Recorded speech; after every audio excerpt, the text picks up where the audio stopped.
Yeah. Hello, we're going to start the public Parks and Rec meeting for June 23rd, 2026.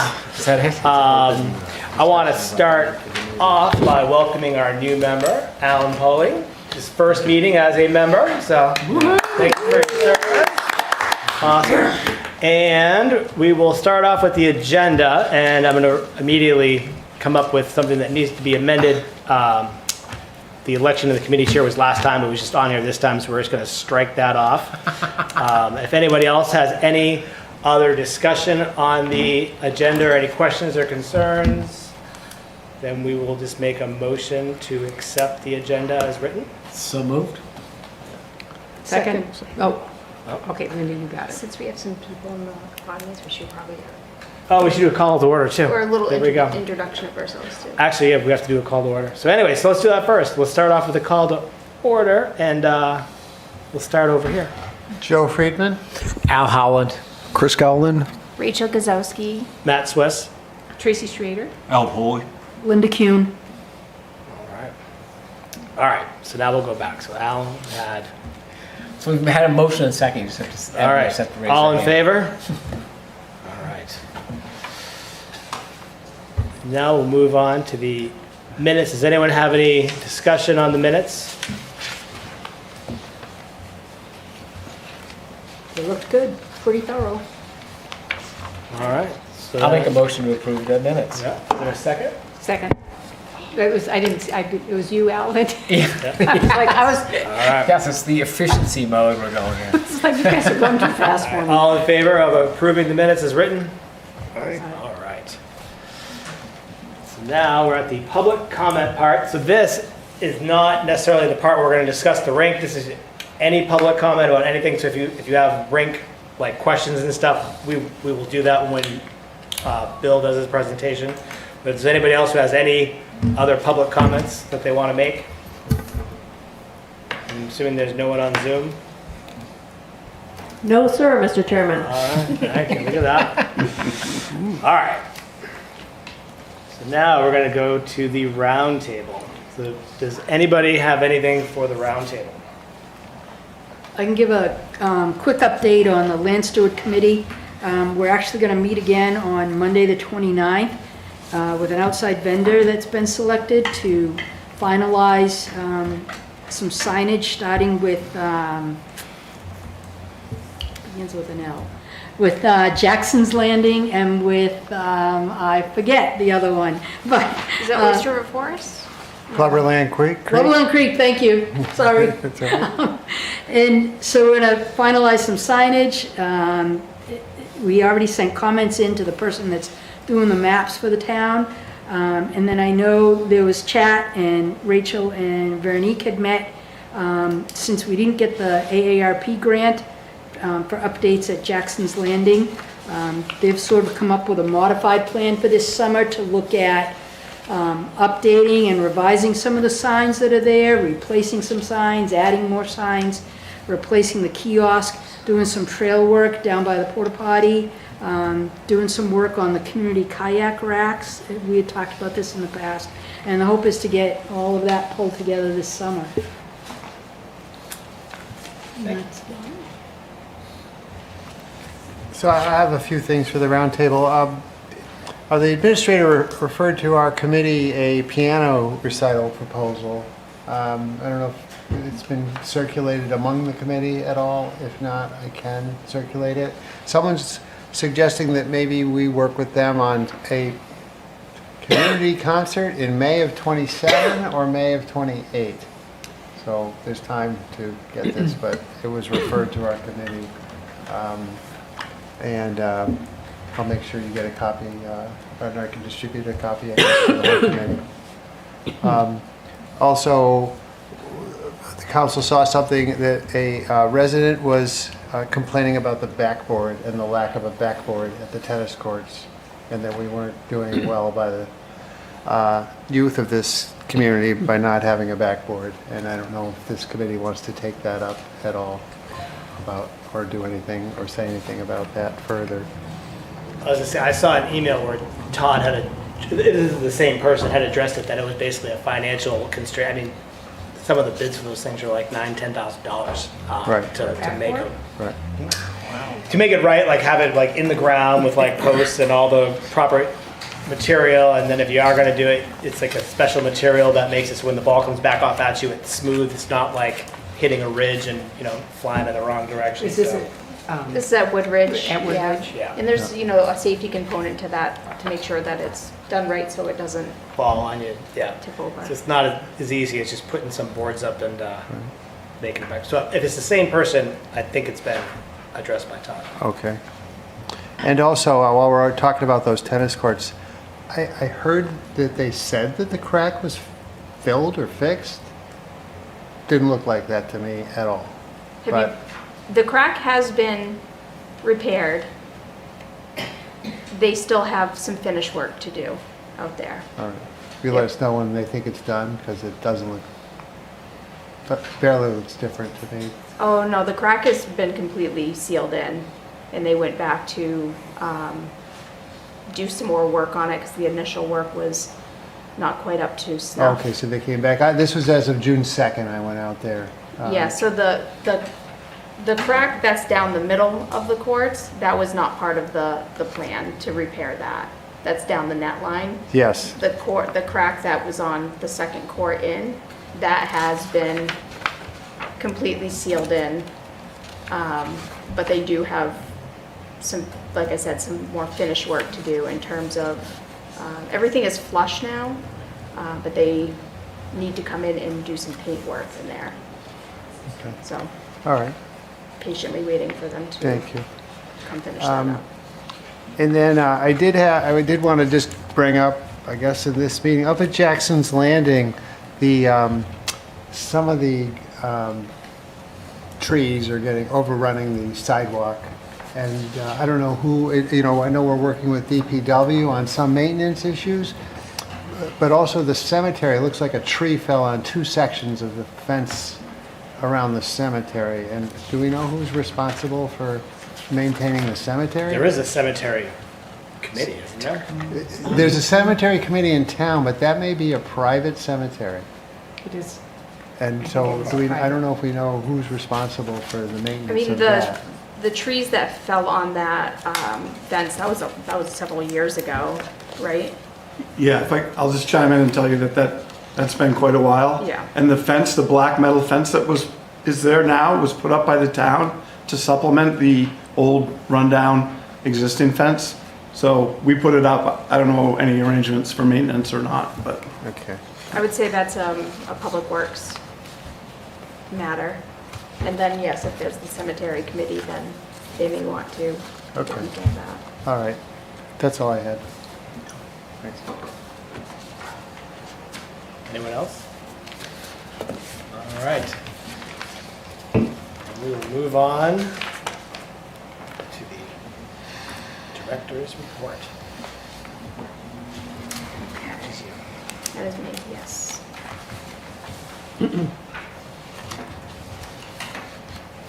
Okay, so since our last meeting, information has now gone out to the public and to like the various committees, businesses, organizations here in town regarding Durham Day. So the invitation has been sent out. Registration is open for businesses and organizations to sign up. Right now we have, I think we're up to about 10 or so committees, businesses, organizations that have said that they will participate. So that's great. So we're pulling the pieces together there. And then we've been meeting with ORYA and Madberry Recreation regarding the Trot in the Trees. So registration is open there. That's our trail race that happens in October. We're well ahead of the schedule compared to where we were last year. And as of this morning, we had 5 people registered, so pretty excited for that. So yeah, those events, those are 2 big ones for us. They definitely take a lot of planning, coordination, reaching out. So those will kind of be ongoing throughout, the next couple months for us for sure. Last Friday, we picked up our summer rental van. We get that through Green Vans, and that pickup is in Beverly, Mass. So not all that convenient, but not too bad either. They've been a great company for us to work with to get our summer rental van that we need for field trips and all of our camps that we do, getting the kids around. And this week today's Tuesday, so yesterday, our summer camp actually started. We kicked off with Thrillville and Nature Explorers. Those are two separate camps, and both new this year, so excited for those. I actually got to be on the field trip yesterday, and we had a great time down at Apex Adventure Center in Marlborough, Mass. Traffic was not great, I will say, but the trip itself was. And then Nature Explorers is new. It's a camp for preschool age kids, and that's new for us to offer. That's in partnership with a company called Wicked Cool for Kids, and Churchill Rink is hosting us there for the 5 days. It's a half-day camp for that age group. And then starting next week, Reach starts, and that's where we have 100 kids a day. So we're all geared up and ready to go. We had our staff orientation 2 weeks ago, and got our staff all ready to go. So we're excited for the busyness of the next 5 weeks of Reach. And after school just ended, all the programming for that, but with that said, we are already planning for next school year and have some programs that are in the works, and we're scheduled to open up our registration for after-school programs on August 2nd, and we have probably a handful of families that have already reached out to get that information, so we'll be getting that out here in the next I would say 4 weeks, the information on that, with registration, like I said, to open on August 12th.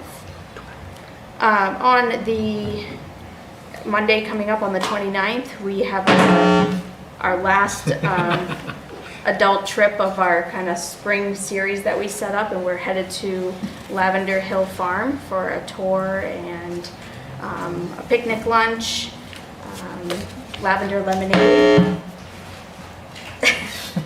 Is that me, Rachel? I'm not doing anything. It's the boss, not me, I promise. The boss? I'm not sure. Never What are you mind. touching over there? He's just monkeying with some audio settings down here. Okay. Oh, okay, gotcha. Just clear myself. So yeah, but we'll look forward to planning one more trip this summer, and then again a series in the fall for some adult trips. So stay tuned for those.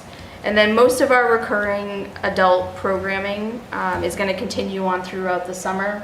Sometimes those take a break, but most of them are carrying on throughout the summer, with just a few taking like a short little summer break, and then everything will start back up in the late summer, early fall. We do have, if we want to submit something for the sustainability newsletter, they would like that by the 30th, All right. This Thursday. this 30th. And everybody should be thinking about ideas for that. Yeah, I've been trying to think about it too, so if we decide, we just don't have anything, then we can pass on this month, but just to let you know. And then I have connected with the Rotary again to send them out like a kind of a block of sponsorship opportunities that we're looking to gain some sponsors for. So one would be some concerts downtown, like what we did last summer, tying that into the Durham Day event as well, Trot in the Trees, and also the downtown trick or treat event. So I kind of sent them a little schedule there of events that we have coming up and some sponsorship opportunities. So we'll see what comes out of that. And as Joe mentioned, the tennis courts, the repair has been done. What do you think about it? So they did it in two passes. At first, it was very rough, uneven, unacceptable. They did go back. It looks smooth Yeah. enough for now. Flush. Yep, it's flat enough, but the color, it looks kind of awful. The colors don't match Right. anything, and they have yet to repaint the lines over the repair. Right. So Yeah. So I will reach back out to them if I don't see them by the end of this week to see when they're coming to finish that up. But he is aware that last little section, as you described, needs to be done. And then from there, the other tennis net though has been put up. So there's 2 playing tennis courts now out there, which is great. And that's what I have for our update. Yeah, we're just busy with summer, which is fun for us. But happy to answer any questions anyone has.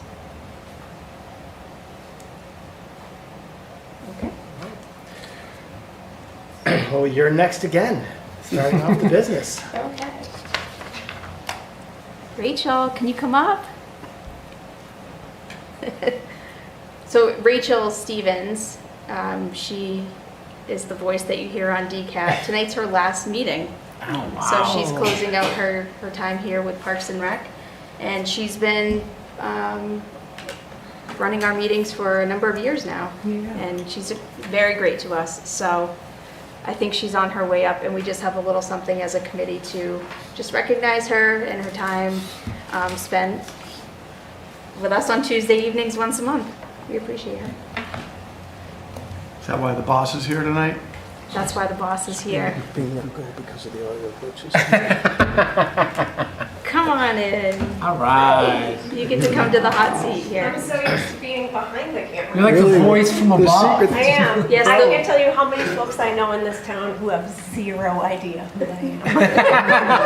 Well, Sure. we just wanted to recognize you for all your time spent helping out the committee and being here for our meetings and telling us when we need to speak more into the mic. And keeping us on track. You do a great job, and we're going to miss you on Tuesday evenings. So Yeah. Thank you. have a great week.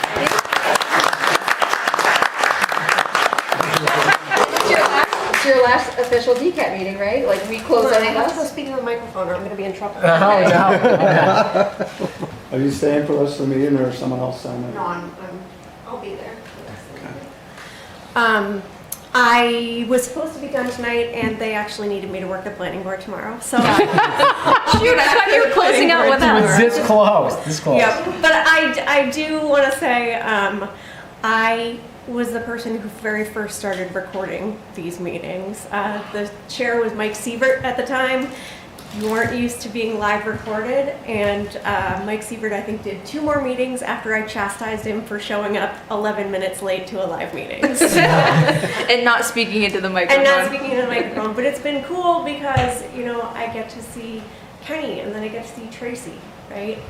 I have gotten to see so many people just filter through, and it's been a family thing on this committee. You know, I saw Kathy and Dave Yeah, true. from the Leaches here, so, and I feel like I've seen your kids grow up, so. Yeah. So thank you for having me. And Yeah, I you'll be appreciate missed. it. All right. Thanks, Rachel. Thank you, Good luck. Rachel. Thank you.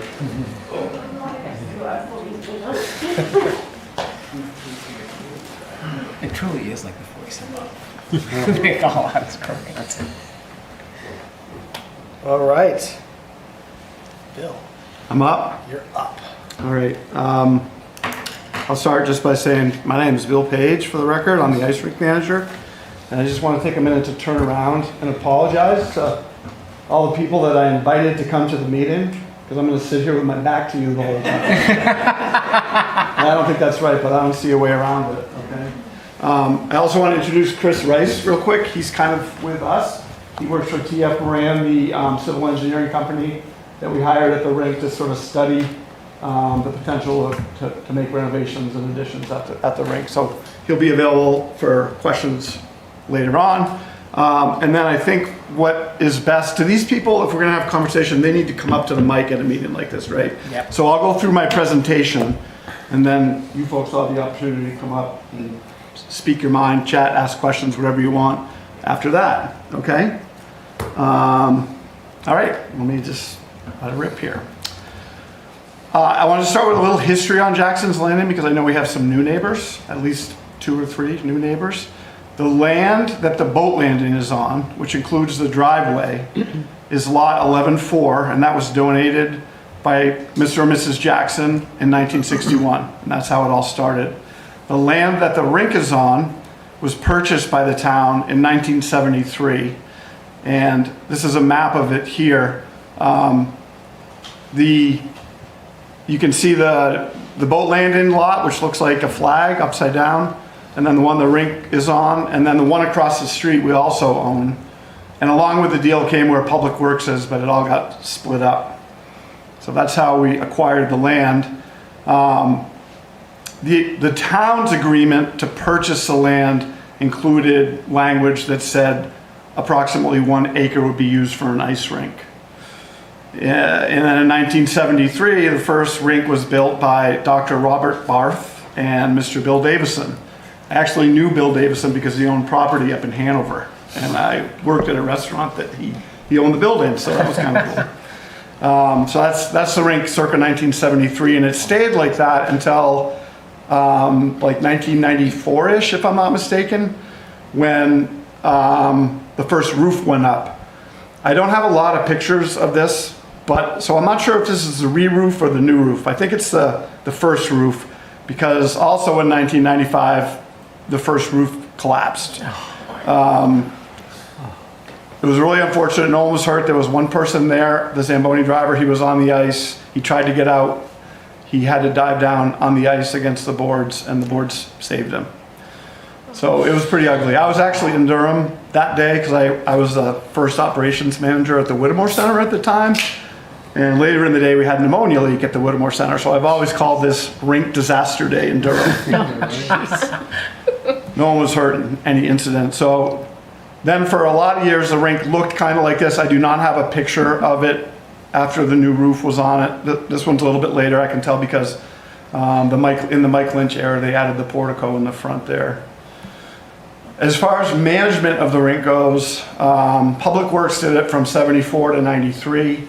And then ORYA took it over, and that's the time period that the roof went on. ORYA relinquished management and ownership of the rink in 2007 because they couldn't make a go of it financially, and the town took it over. The town said, if the rink loses money, we're going to shut it down. So in the first year, they were able to break even. And then it was under Public Works from 07 to 2014. I was here for one of those years. It was my first short stint at the rink for 2012, 2013. And then I left for a while. And the recreation department took it over in 2015, ran it with an outside management company for a couple of years, and then hired a seasonal manager for a bunch of years. A few of those years it was me. And then we converted the job to a full-time year-round position in February of 2020, and that's the same now. For winter ice, for ice use, we now have a lot of public skating. We run our own learn to skate programs. We have a lot of private party rentals where people will buy an hour of ice and have their kids' birthday parties there. Oyster River Youth Hockey, the high school boys and girls teams practice there, but they don't play games there, because they can't play games there because it's outdoors, there's no locker rooms that have showers, there's no proper facilities to have games, and we can't count on the rink being playable because it could be, humid or warm or whatever. So no high school games. Winnicott High School practices there a little bit early in the season. We've got about 5 men's groups. York Middle School girls typically skate there on Saturday mornings. They didn't field a team this past season, so they weren't there. And then, believe it or not, UNH actually has to send some of their club teams down to our rink periodically because they don't have enough ice time at the Whittemore Center. We run our own Learn to Skate program, which is a lot of fun. We took it over from ORYA a couple of years ago, so we just finished our second season, and we doubled our participants, which was great. And we don't just teach them how to skate, we teach them how to have fun. We run the disco lights for them, we play fun music, and everyone's been really happy with it. As I said, we do a lot of public skate. You'll see a little bit further on that when we added the disco lights and we added the upgraded sound system, our revenue just shot, it quadrupled in 2 years. We do a lot of fun special events, community-based special events. We did Skate with Santa. One of my employees wanted to do a food drive this year, so we did a Skate to Fill Plates event. We do a pond hockey tournament that Rachel started many, many years ago at the end of the season. Then we do a Celebrate Oyster River Ice Sports event at the end of the year where all the kids who skate at the rink for any reason are welcome to come and participate and have fun. We have a special guest. That's him in the orange hat. His name is Swaggy P. He's a stick handling expert and an Instagram influencer, and the kids love him. So we got him to come a couple years in a row, and it was awesome. These are just 3 of my favorite little rink rats. They all won a Rink Rat of the Year award at the end of the year celebration this year. Why should we renovate the rink? All those fun things going on, it looks like everything's going well, but there are reasons why I feel and others feel we should renovate the rink. Number 1 is our rink has the fewest typical amenities of any rink in the state, and probably a lot of other states too. No lobby or warm space for spectators, no showers or bathrooms in the changing room area. We can't host high school level hockey games. The facility infrastructure is aging and deteriorating. The Zamboni room location is completely unsafe as we have to drive through spectators to get to the room and on the ice. And the Oyster River community would totally benefit from an upgraded rink and recreation facility that would set the community up for the next 30 or 40 years, which is roughly what this one served us for. Here's just some reasons, some pictures of reasons. This is me driving the Zamboni through people to get on the ice. That's what it looks like when I'm coming off the ice. All those people need to get out of the way. Hopefully the parents help me.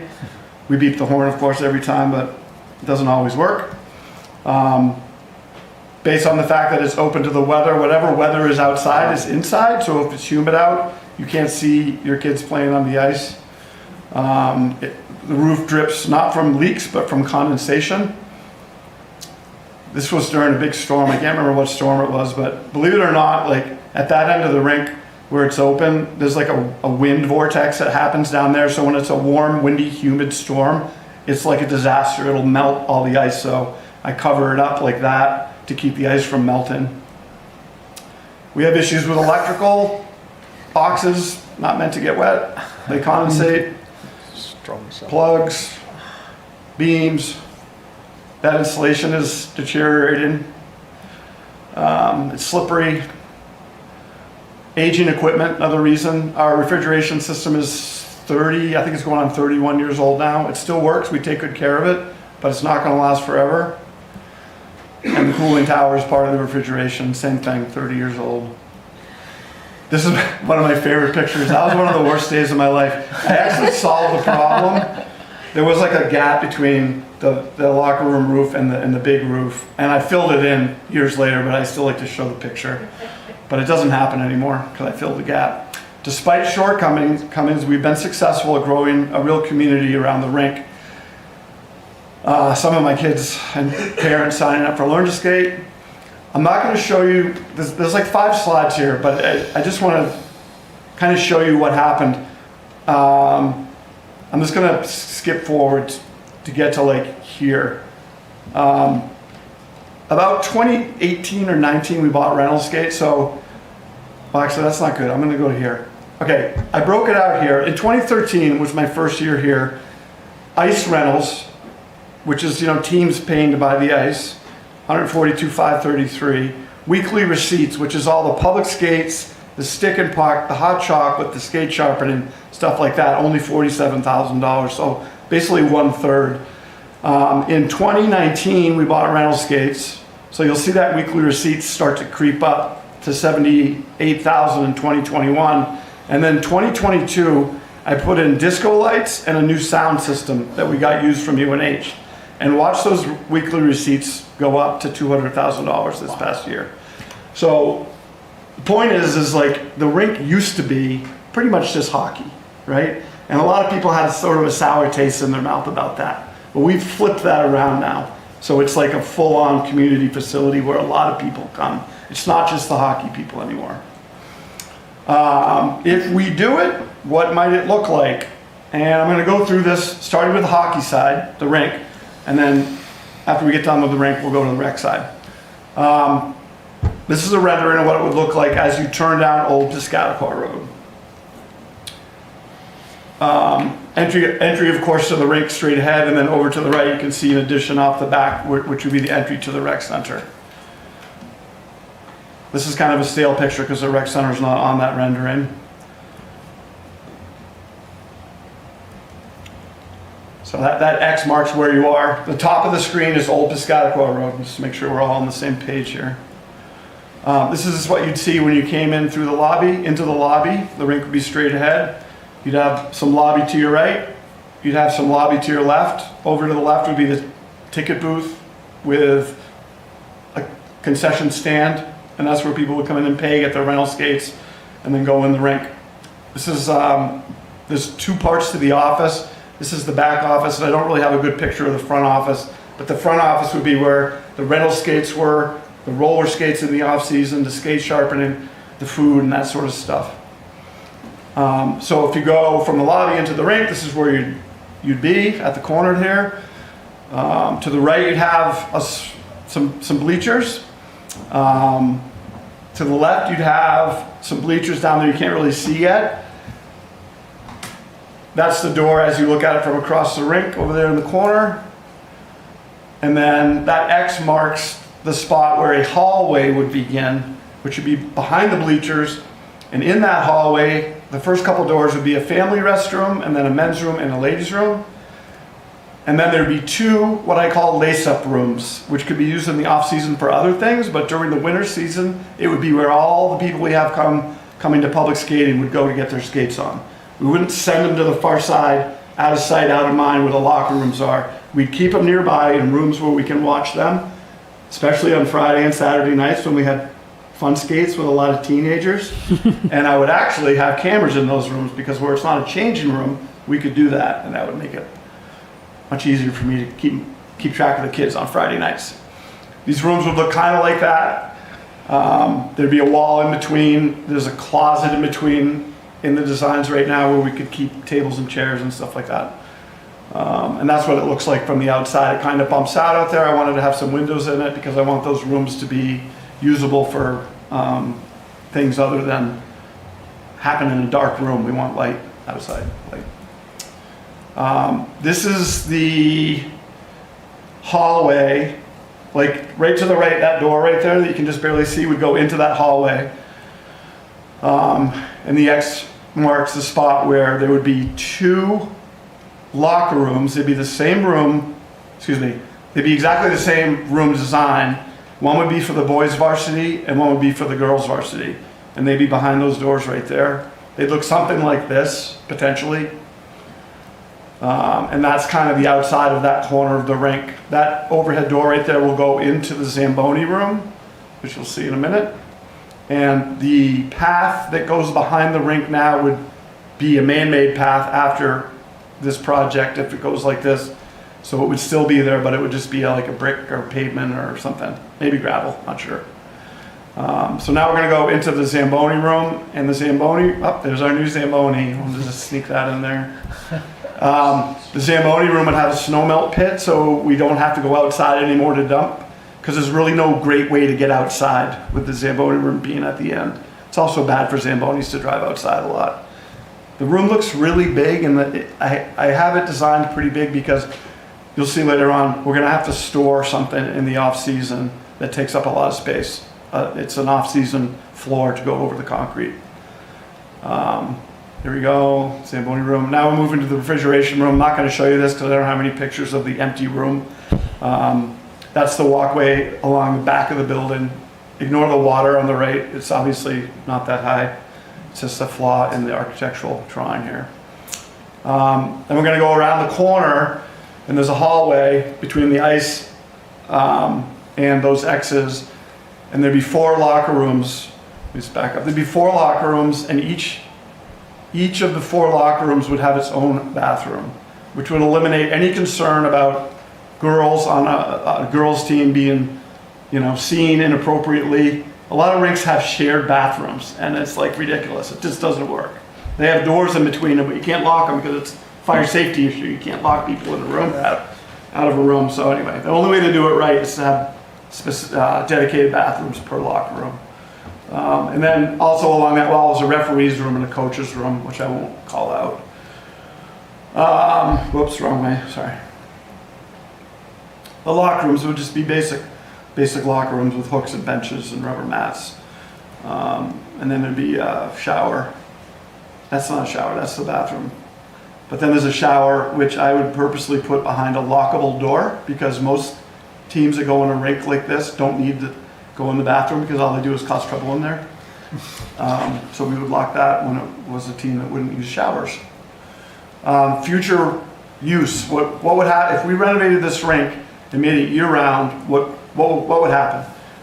We could have high school games, which, to be honest with you, UNH is, at the Whittemore Center, is, in my opinion, is working towards like eliminating all outside users.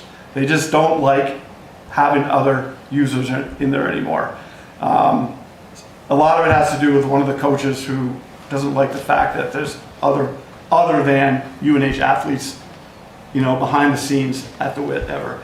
I don't know if it'll happen, but I kind of get the feeling that UNH would just assume, the high school teams had their own rink. So that would be a positive. We could have tournaments at our rink. We can't have tournaments really at our rink now because the weather can cause too many problems with something that you spend a lot of time trying to can't reschedule the whole tournament. We would extend the ice season potentially, start earlier for sure, go later if we could. It all depends on demand for that ice. Summer camps, I know that Oyster River Youth Association would be interested in summer camps. The rec department would use some of the time.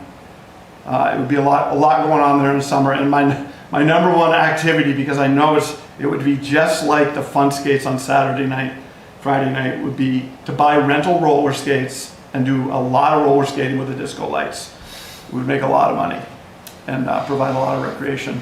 Pickleball, futsal, indoor soccer, all that, corporate and community events. And how would we make that happen? During the off season, we would purchase a sport court, which would come in those crates, which we would need to store in the big Zamboni room, and you would put it down and take it up. And those courts you can paint, they lay them out somewhere else when they make it. They paint whatever you want on it for lines. So we could have pickleball, we could have basketball, we could have indoor soccer, we could have futsal, and all the lines would be on there, and we just have to put it up and down twice a year, which is kind of a pain, but worth it. We would get rental roller skates. It would be more crowded than that. Eventually, like in short time, that's what a Friday and Saturday night would look like at the with the disco lights. Okay, that's the end of my rink side presentation. Let's start the recreation side. Does everyone know where the rec center is now? There it is, uptown, the courthouse. It's the first floor. The second floor is a museum for the Historical Society. This is the one room that the rec center has to program. They use it for knitting and Yoga, Pilates, studio type stuff. Yep. There it is again. And they got some chairs. All right, so this would be the entrance to the rec center. Parks and Recreation. Okay, that would be there. See another angle. The road to the right goes down to the boat landing still. This is looking up from the boat landing. It's in that corner where the X is. This would be the lobby of the rec departments. Counter in the back would be a couple offices. That's behind the counter. This is a hallway that runs from their lobby all the way down to the other end where there is a waiting room for the multi-purpose room. On the right would be, I think the first one is like a kitchen / work area, and the second two are bathrooms. That's where it is, where the Brit X is. There's a kitchen in there. And then we get down, first stop would be, I started out calling it a community room, but it would make a great studio for all those yoga type, Pilates, dance, but also meetings and stuff. And it would look out back. You would see the cemetery out back, and over to the left you could see Great Bay. This is, you're in the lobby of the multi-purpose room. Through the door, through the glass is the multi-purpose room. There it is, under the red X. And then you would have enough room in that multi-purpose room for 2 pickleball courts.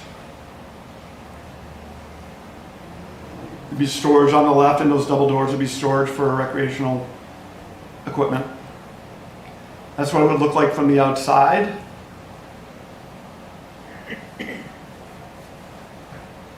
Down low outside. That's the community room. There it is at night. Okay, future use, rec department side. What would happen? Dedicated rec space to offer consistent year-round program opportunities. expanded programming for seniors and preschoolers, dedicated rec gym space for a variety of athletic and wellness programs and classes, and rental opportunities for birthdays, baby showers, etc. Also program space for vacation week camps, after-school programs, teacher workshop days, ability to have more than one thing going on at a time. In the rec department now, they can only do one thing at a time in their little space. And this whole project would need to include, if built like this, a new playground across the street, which you'll see in a minute. But that would be an updated playground, which would be more inclusive to all persons. Okay, this is the bird's eye view of what you just saw from the ground. We haven't talked about this yet, but the land across the street, actually I showed you a picture of it, is town land already, and we currently have 96 parking spaces. The only time I really have ever seen those get maxed out is during Special Olympics. And there were a lot of people there. This would take us up to about 135. Don't count the spots on this because it's not accurate. I did it kind of myself and they didn't count spots. They just made it look like a parking lot. The lot lines are pretty darn accurate though, because Chris laid those out for us on a computer. And then you'll see there on the left is kind of a white spot. I'm afraid to zoom in, I'll lose my spot, but that would be where the location of the new playground. And if you look to the left of that white spot, you'll see a white path that goes out towards the road and down to the left along the road. And our idea is that we could connect the trail system more easily to people by making a path that went along the road or whatever. There would also have to be a crosswalk there to get to the path across the street.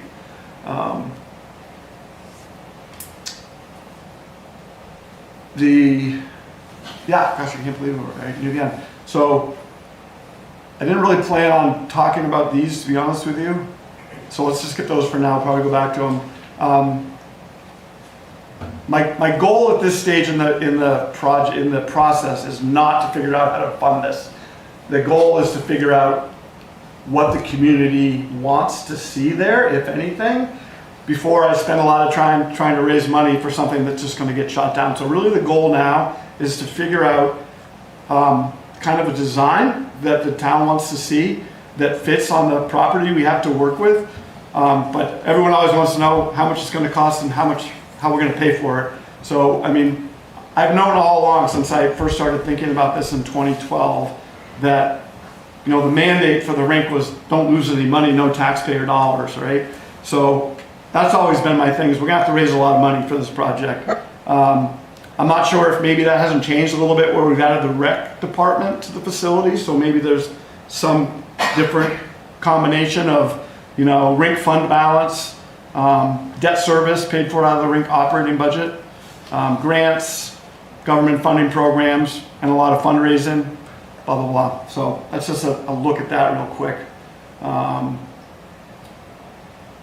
And then that's just, we're gonna get to the bitter end here. These are things I put on. That's what the rink looks like now from the satellite. Okay, that's officially my end of the presentation. So yeah, I guess at this point, we should open it up to questions, comments. I'm not charged anymore. I'm at your mercy. Sure, if people want to make comments, come up to the microphone and make a comment if you like. Don't be shy. This isn't going to be your only opportunity either, so don't worry. This is going to go on a while. Gary Whittington, 6 Old Piscataqua Road. It's very exciting to envision an improved facility. I live right next door, really probably less than 100 feet from parts of the building. So it won't surprise you to hear that, you know, personally, I'd really like to see an objective to be of the project would be to be a good neighbor, which means to comply even though the town is immune from compliance with the same principles that other residents and other facilities would be required to comply with. And so essentially, noise, light, and traffic. It seems like a fantastic opportunity in upgrading this facility because there's a real alignment, seems to me, of the engineering objective of creating an enclosed, insulated building. Right now, it's like a giant guitar body, because it's open and it has no insulation on the roof. Well, we lived next door, we knew it was there when we bought it, and we're not fussy. We enjoy having it there. But, it's an excellent sound system. And I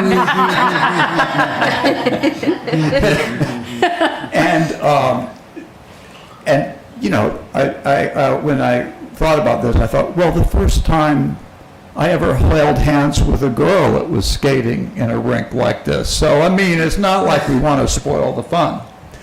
But we think it's a great opportunity to make this much more soundproof. And I think that the increased occupancy and use, especially with activities like pickleball, which is quite a loud activity and it's more concentrated, it seems like a modern facility should be much, much more soundproof than what we have now, and that will probably automatically happen even if we don't complain about it.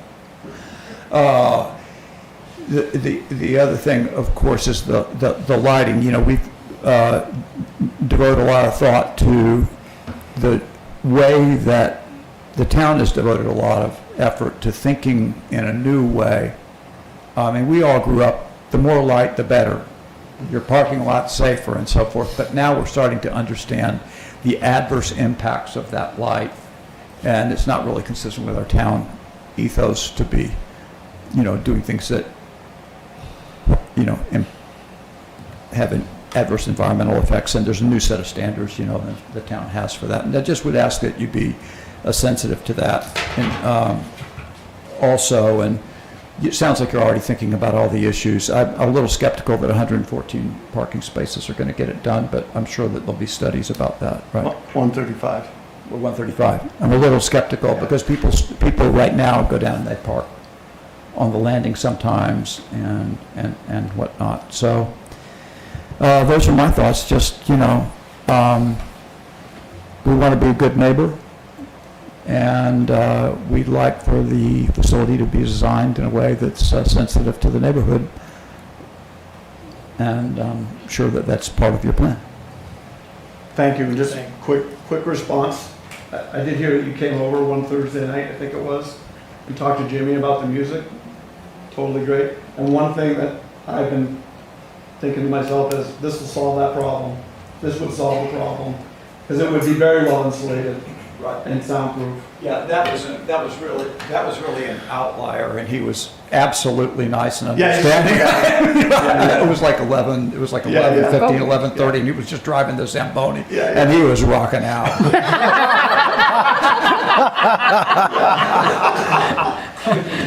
And he was like, oops, Hang some signs that just say residential neighborhood, or just something people, just, and there's people who have boot camps on Jackson's Landing at 5:30 in the morning, so we're in boot camp. Yeah. Because they have a boombox. Yeah. Yeah. It's like heavy metal boot camp or whatever. So it's kind of nuts. We just would like some sensitivity to the fact that it's in a residential neighborhood, not, 7:30 is fine. We can move the boot camp into that community room. That's at 5:30. That's what we're thinking. It has to feel like you're out in the country, but you're not. Wow. How about if we let you pick the songs for the playlist? Does that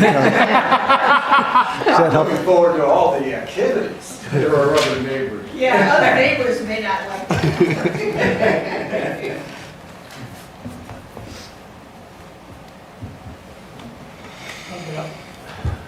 Hello, everybody. I'm John Churchill.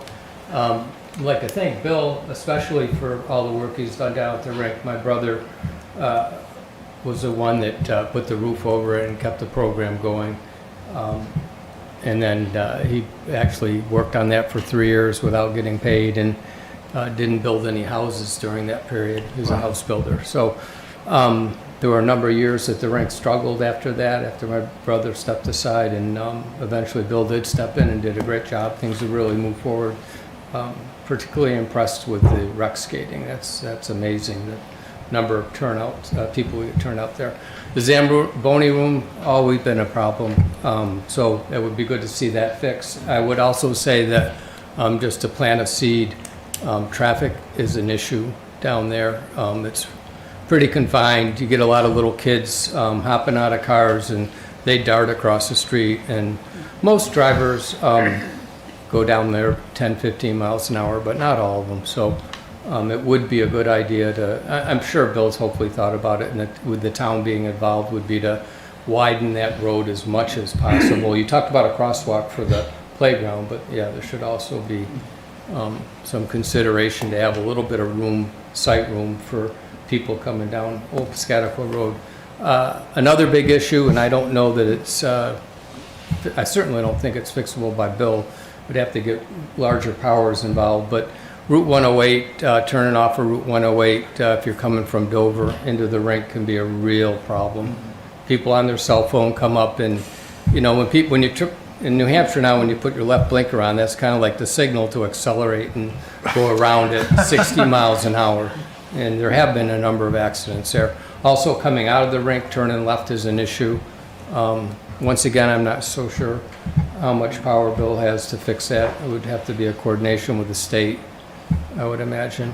But all really good stuff. That'd be great to see it utilized more year round. I would agree with Gary's observation about the noise.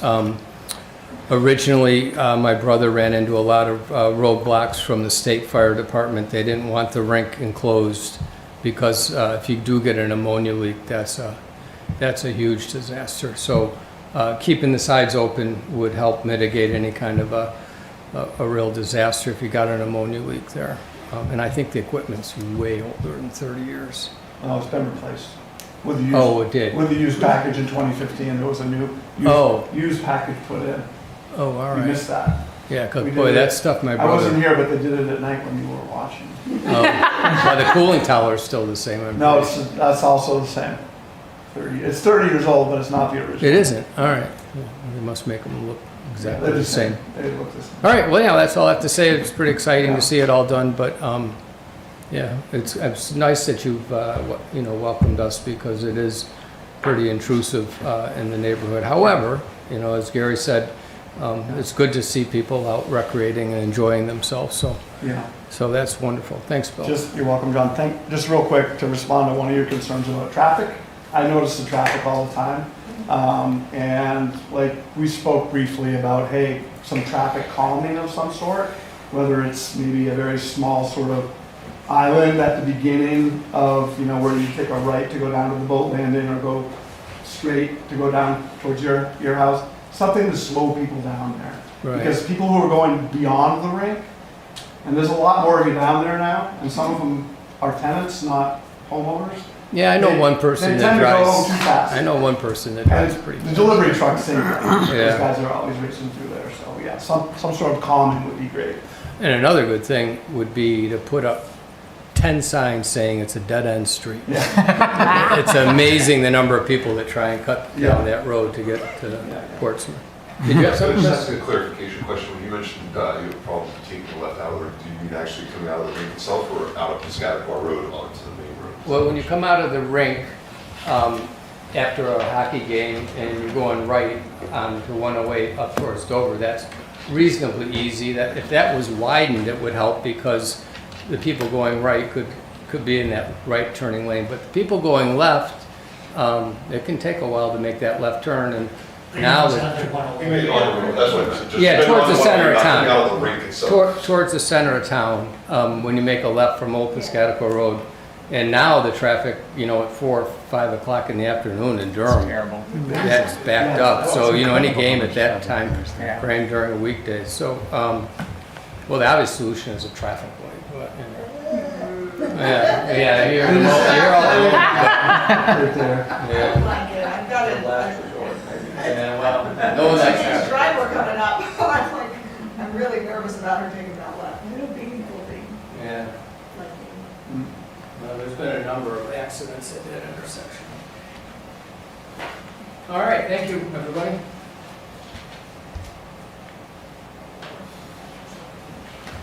I don't have that much to say.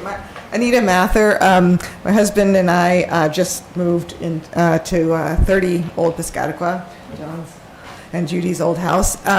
We love it there. It's amazing. We have a 14-year-old daughter. And yeah, so I am concerned about the traffic situation, making that left-hand turn with my potentially new driver in a couple of years. It's even hard for me, and you do have to wait a long time as it is. So yeah, I'm wondering about the traffic. Let's see. Durham does not have a senior center, and so there has been some discussion, you know, on the Facebook group when, you know, this was presented as, you know, an opportunity, I think, to expand, you know, senior-friendly programs. And I want to also just sort of think about space in addition to, like, whatever the, you know, the rec. So it's not just pickleball, but it could be, you know, chair yoga classes, you know, something that senior-friendly. I'd also, in designing the building and the grounds, I'd like you to consider a senior-friendly walking path, like maybe around the building if possible. My mother just moved in with me. So there's not really a good place to walk for people who live there, you know. And then I think just the lack of senior center in Durham, I think we could use someplace with like a circle that seniors could just, you know, stroll, you know, around, whether it be inside the building in a track-like thing, or it could be around the building, so in good weather, seniors could stroll on a sort of paved situation, not just trails, but something safer. So I just want to put my 2 cents in for senior friendliness. Thanks. I think those are great suggestions and all definitely ones that are on our radar and things that we would, you know, be able to expand programming specifically for that age group, the preschool age group as well. You know, Yeah, we use the schools a lot, which we're grateful for, but we can't use them during school hours. Right. And of course, after school, we're limited in what we can use. Yeah, I did look at, you know, your whole list of things it could be used for. It just seems like actually a lot for 2 rooms. So I hope that, you know, because there is going to be clamoring to use this wonderful space. So you'll have to, sort of scheduling is going to be, I think, a challenge. I don't know, you know, I wish there could be more rooms than just the 2, the one for pickleball and then the one just for everything else. So And the room, my phone. the room that has the pickleball courts, that we would certainly use that for. It wouldn't just be pickleball. It's the pickleball nets in there are just to show that it's space for that can Right. fit 2 Big courts, big enough for 2 courts, right? Okay. But it, certainly, it would be used for Yeah, a that's variety of That's programming. what come down, right? You'd be Yeah. able to- Yeah, that'd be- Oh yeah, those Is are the, portable. Yeah, portable. The roller skating is intriguing. So what the flooring, is that, what do you do for flooring for the roller skating, and how do you go back and forth? We take the ice out. Take off Yeah. Is that your phone? Yeah. That's funny. Time's up. Check on my teenager that she's cleaned her room at 8 o'clock every night. You only gave her 2 minutes. Wow. Welcome to my When house. the ice came out, we put down this called sport court. That's a brand name, but it's kind of a noun as well. Sport court, which would have all the different markings on it for the different things we asked them to put on it for us. Pickleball, futsal, indoor soccer, lacrosse, basketball, whatever you want, you can get painted on there. That would just stay down all summer long. So it's not concrete, it's like rubbed plastic. But you can roller skate on that too? Yeah. Oh, okay. 'Cause That's what it is. They actually have a bunch of different courts, but we would get like a multi-sport one. okay. But they have like roller hockey courts. It's like a special tile for roller hockey. You're gonna have to teach everybody how to roller skate now too. You're gonna have to learn to roller skate. Yeah. we would definitely be like, I pay attention to all the social media that goes on in this area. And like anytime someone mentions roller skating, there's like a spike in comments from people who want to see roller Yeah, skating. that'd be amazing. And it would be, and a buddy of mine runs the Everett Arena up in Concord, and he acquired a bunch of used roller skates from some Al's Casino in Canaan, New Hampshire, I think it was, to be honest with you. And they do roller skating there in the summer, and it's like super popular. We would buy, just like we bought rental skates in 2019 or whatever it was, we would buy rental roller skates, and they would be super popular. I think. You could do that Stick now, your Ethan. reputation on Couldn't it. you do that now, Ethan? It's just not, the place is not suited for summertime activity. It's filled with pollen, what is pollinating? It's filled with birds' poop and bird nest drop-ins. It's really hot when it's hot, and it actually condensates, so it's all wet sometimes during the off season. It's not, Concrete floor wouldn't work well. yeah, concrete's not ideal for, I mean, it scares me, like, people falling down backwards. I mean, I've thought it through, believe me, and using it in the summer is just not practical. And I will attest that we've tried multiple times to use it for different things, summer camps. Yeah. We do have camps that run there, but it's very limited. There was one summer where we had, I don't know, I want to say, we had 2 different age groups of camps, and they were going to be on either end of the rinks. It's big enough, and it was, the whole week was 95 degrees. It's gross. And we had to quickly scramble to move them Yeah. to, thankfully, the library and then our space, but it was tight for both of those spaces, and just not ideal. I mean, kids Mosquito kids breeding for, ground. yeah, so we have tried to, and Yeah. roll. So this would be air conditioned Yeah. and any other kinds of bells and whistles for, like, the middle school was like that amazing, you know, whatever it was, gold or platinum, whatever, the green, you know. Oh, So yeah. I'd be interested to know how the building LEED certified construction and middle school. any ideas about, have solar panels somewhere or like. any You know, they're already on system. there right now, right? Oh, they are? Well, there are solar panels on there. If we renovate the building, Yeah, that whole setup would have to go away because it's sort of near the end of its useful life anyway. yeah. And we'd have to take the skin off the roof so it would come off. Why not put a new one on? But yeah, we've had solar there for I don't know how many years. It's worked out pretty well having it there too. Yeah. Hasn't Yeah. it? Yeah, For the most part. it's been good.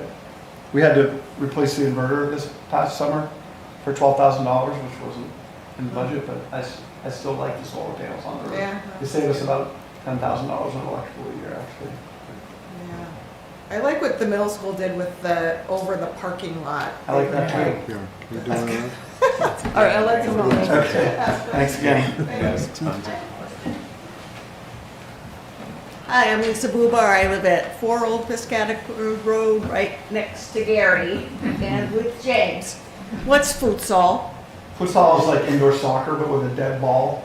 It doesn't It doesn't bounce very much. bounce very far. FUTSAL. I didn't realize you two were married. I lived down the road. I didn't realize you lived with her. Uh-oh. That's okay. Now I know. That's all I have to say, except Yeah. that this is very exciting. Yeah, and futsal. You've done a It's great usually amount of work. played in the gym, Okay. in the gymnasium, Yeah. like on the basketball courts where it's played. So you play it sideways at a rink. Thank you. Thanks.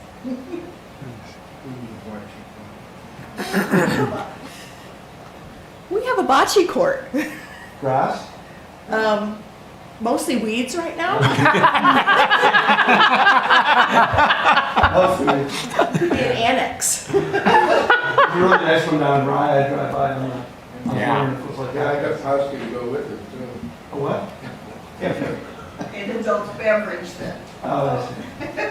Can you talk more about the playground, like how the the size, is it gonna be like the same size that it is now? Because I worry about like, yeah, the size of the parking and then how, with the playgrounds, just seems like there's a lot on that opposite side to have both the playground and the parking.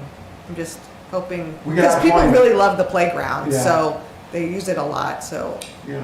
It would be nice to have it be shaded also, because that's the one thing I actually don't like. When my daughter was little, I didn't like going to the Jackson for the playground because there was like hardly any shady areas, so keep that in mind. Maybe we could put the solar panels above the playground. Mhm. Because there aren't really any trees over there. Yeah, so, yeah, I would Not across the street. think the playground situation out pretty well. Yeah. I think the space that we're looking to put it in would be roughly the same size as it is now, the footprint.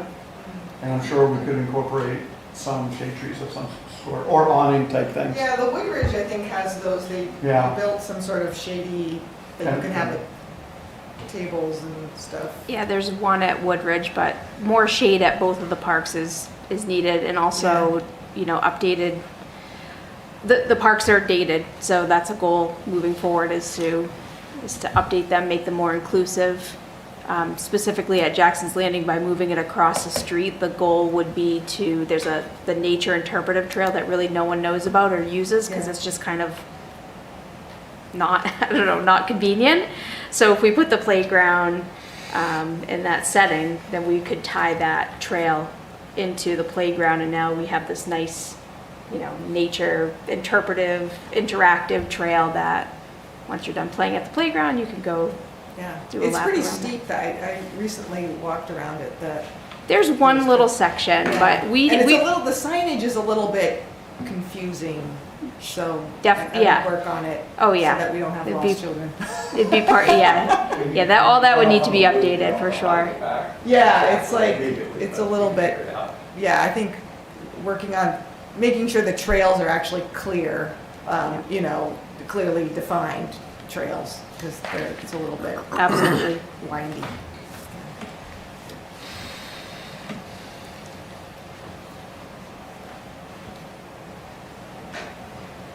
Anyone else?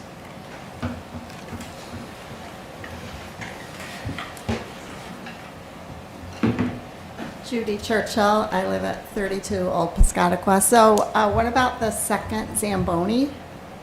Would you still have two? Yes. So where would you park the second one? In the new Zamboni room. They would both fit in there Absolutely. along with your flooring? Yeah. Okay, yeah, that's what I wondered. Sorry Sounds about good. that. No? We do have two right now, and unfortunately I have no place to put it. So Right, I did a little temporary solution. that's fine, yeah. Color coded though. That's fine. Just wondered what would happen Yeah, with no, there'll be that. plenty of room inside. Okay. Right now we have room for like hardly anything inside. Yeah, and then just, I guess, a question maybe for Rachel is, based on surveys and information from the public, is there anything not in this that people are asking for, other than maybe a senior center, that comes to mind for you? Yeah, that's a good question. In our most recent community needs assessment that we did with UNH, a community center was one of the top, I think it was the top requests from the community.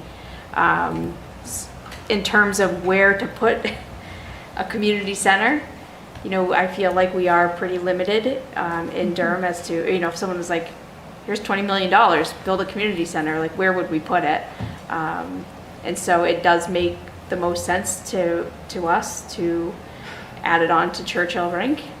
But with that said, we are limited in the footprint there. Right. But,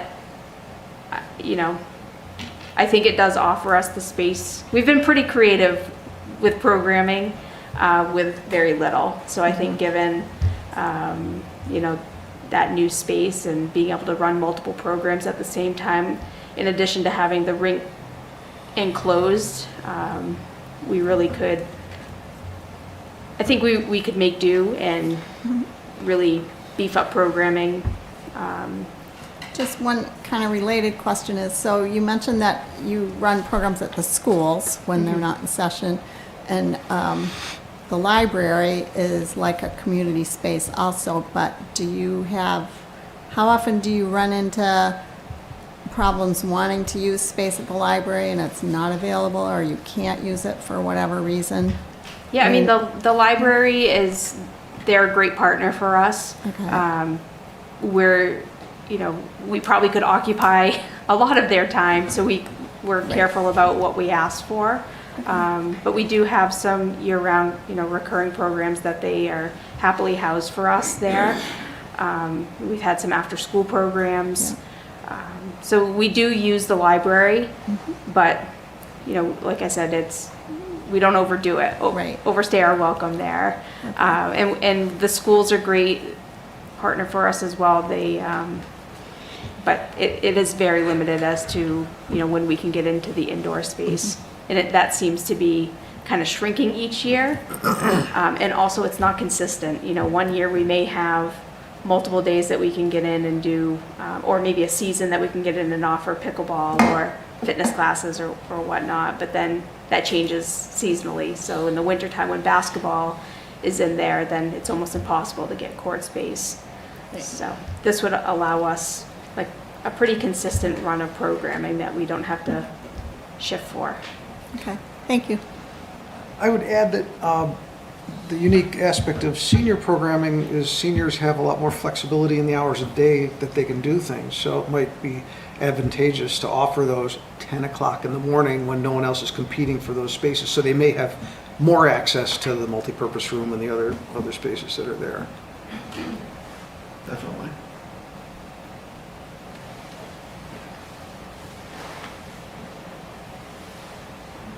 Anyone else? I have a question, Bill. Could you? I do have a quick question. Does UNH donate the ice time to the high school? No. They don't. They used to. All right. Long time. They pay more up there than we do. Okay. Yeah. All right.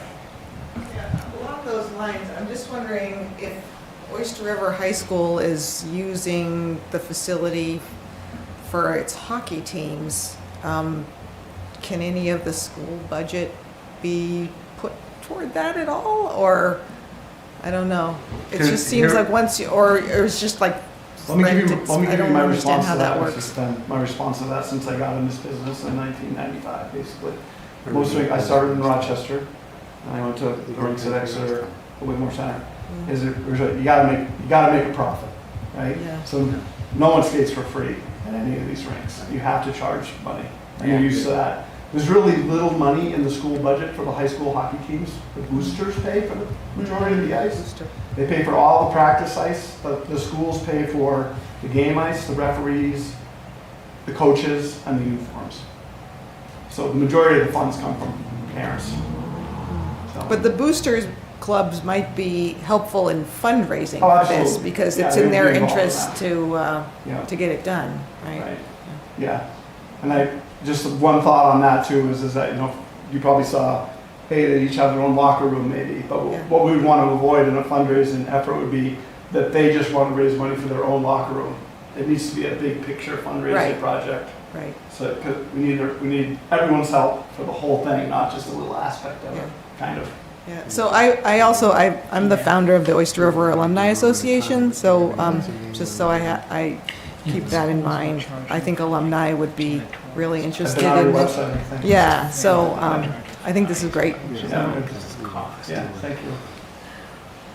Alan? Bill, from a standpoint of size of the footprint, what is the existing square footage of the existing versus in this draft proposal, what is going to be the expansion in terms of the new footprint size in terms of rough square feet? I mean, are we like doubling or what's the magnitude? I guess I'm trying to get at. I don't know the answer to that question without digging through some drawings. Like our building right now is 210 feet long by 100 feet wide. And then we have one addition off the front, which is 16 by 150 or something like that. We're definitely not doubling the size of it. And I could answer your question later, but I just can't answer it off the top of my head. I was just trying to get a magnitude in terms of how much Chris are might have we that answer. expanding on the lot? I can't give the square footage from Bill on that overlay plan. If you want to show that, I can just point out the different Sure, you mind using the mic too? Just, that's okay. And I can count the square footages for everybody. Good evening, Chris Rice with Tiff Moran. I actually went to UNH. I graduated in '99. My freshman year, I was at opening night at the Whittemore Center. So was Wow. So it's interesting. The years have gone by, but happy to be working on this project. I love the town of Durham and very fond memories here. So on the plan you're looking at, just to help quickly reference you, so the yellow is just setback lines, the blue is the property line. The green is what the existing footprint is, and the red is the new. So anything basically between the green and the red is what your expansion is, Right. just for visual purposes. We can certainly get you square footage. This is just based on the preliminary plans, but I just thought maybe visually it might help. Yeah. I also, this will be on the town's DCAT website, right? So I think you can find this. And I also have a PDF of it that I can email Joe or Rachel, and then we can send it out to the committee. And any of you, actually, I'll just send it to you because I have it all the way through. I'll send the PowerPoint presentation that I just gave you. That way you can look at nitty-gritty details at your leisure. Okay?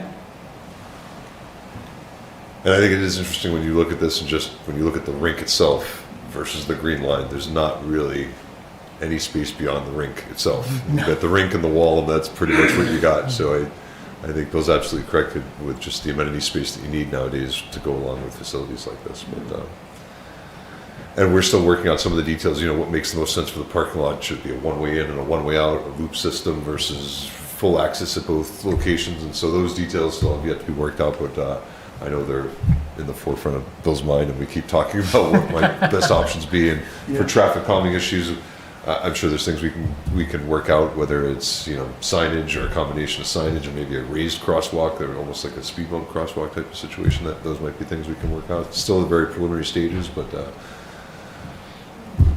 we thank everybody for their time and comments. Thank you for coming out tonight. So. Are you using the existing frame of the Yes. structure? Steel, yes. Yeah, to try to minimize That's the plan now. We haven't dug in, like, no engineers looked at it, No, you know? but you're using the existing Skeleton. structure? Yeah. Skeleton. Yes. Okay. Yeah. In order to make the plan work, I had to shrink the rink by 10 feet. So the rink right now is 200 feet long. I shrunk it to 190 to make some room for bleachers and a Zamboni room on the other end kind of thing. But it's still legal. It could be as short as 185. But in order to make it work, we'd have to shrink it. So that means high school and college? No upstairs. We don't want an upstairs. Plenty of space up there.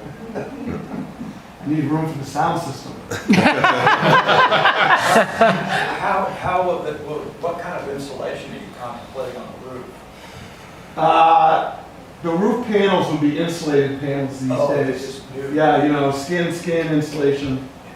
Prefab? Yeah, I don't know what they're called, but There is insulation there now. yeah, it's pretty useless, but it's very thin. The noise is coming out the hole in the wall next to the corner where you live. You don't hear me, do you? Oh, got some projects going on over there. I hear you in your garage late at night. I don't hear a damn thing.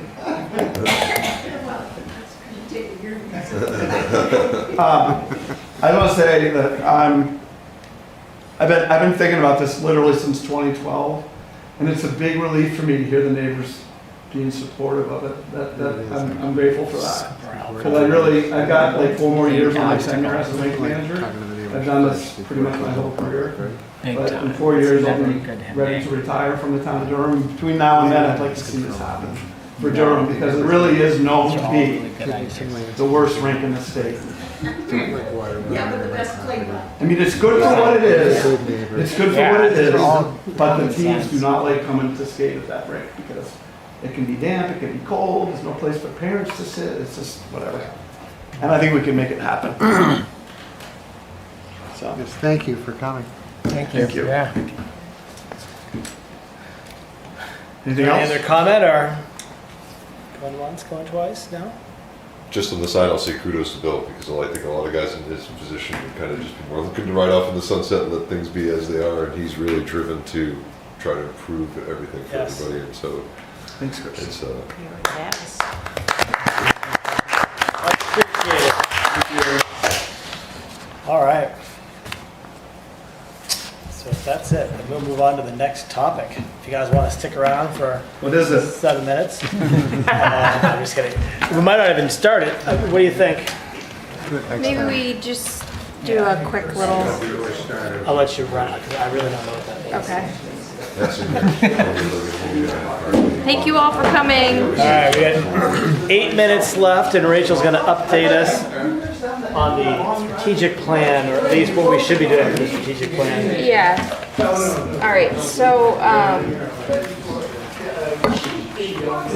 it's been a little bit since we kind of touched base about the strategic plan, so figuring we can probably try to get back on track with what got started with that. And I did print out, I don't know if anyone needs any of this stuff. But I'll take a paper copy. yeah, I'll take it. Yeah. I lost mine, so. If you have enough, sure. They give you 2? You all want to?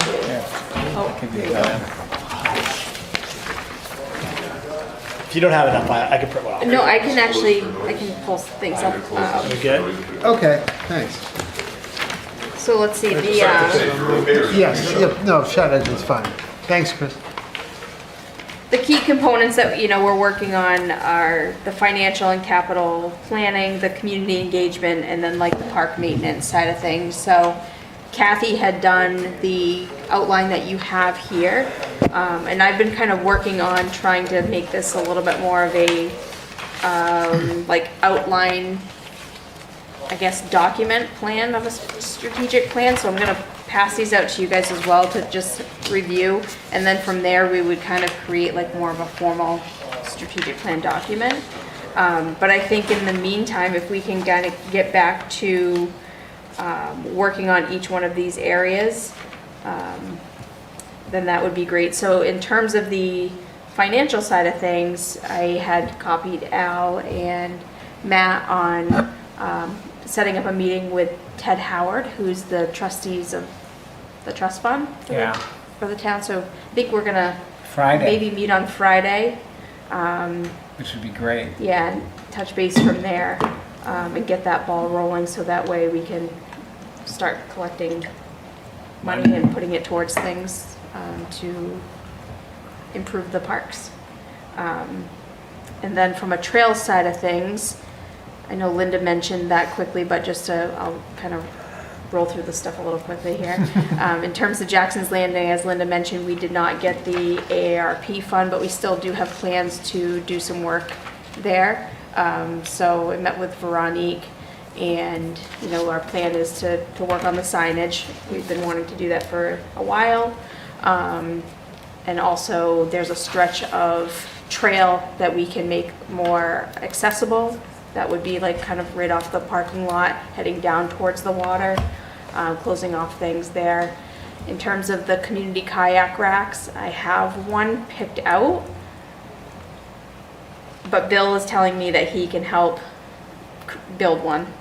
And so, but I was like, okay, we want it done by like mid-July at this point, so I'll get back in touch with him to see if like he really can put something together, or if we are going to purchase something, but have the right model picked out for what we want to put in down there. So yeah, that kind of takes care of some of the trail stuff. Hey, is that AR? Can you apply for that every year? Is there an opportunity to reapply, or is it a one and done? Yeah, I'm assuming so, that we could look again. The deadline was, what, early spring? So we can take a look again maybe around January when it gets posted and try to reapply. And there were a couple others that we looked at. Weren't quite sure we qualified, but I know that Veronique had a list. I had gone through an extensive list. There was another document.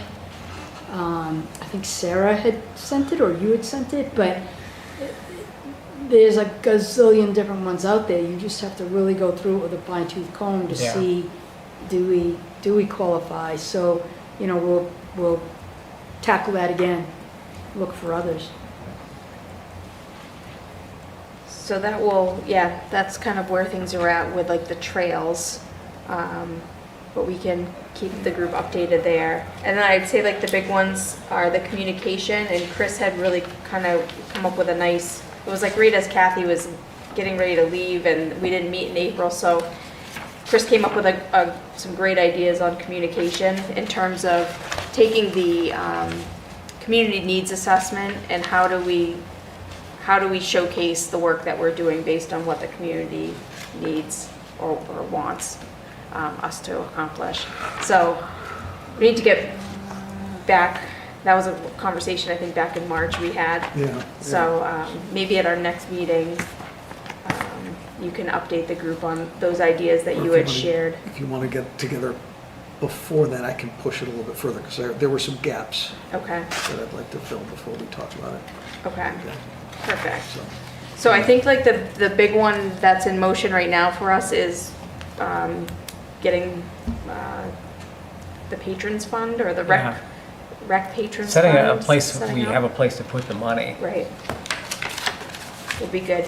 But in the meantime, so much of it. I'm gonna distribute this as well, so this kind of goes, this is like, I would say the next step from the outline that Kathy had provided in terms of the strategic plan. They have like a mission, a vision, strategic priority, number 1, 2, 3, and then like goals, objectives, performance measures to accomplish each one of these. You know, I used like a framework that I had to kind of to work with this, but if we get to like a performance measure and we're like, what is that, or can we add towards that, like maybe just make some notes on it, or I don't know, edit it. But you think my brain's going a million miles an hour with everything, so be nice to have another set of eyes on there. But anyways, pass those down.